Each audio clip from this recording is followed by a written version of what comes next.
Pwede na sa buko.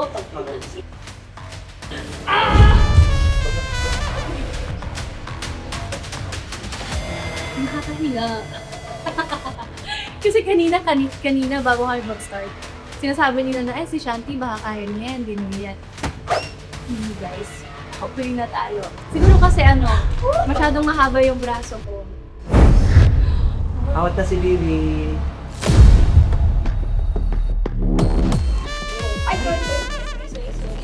Grabe! Okay na, boy.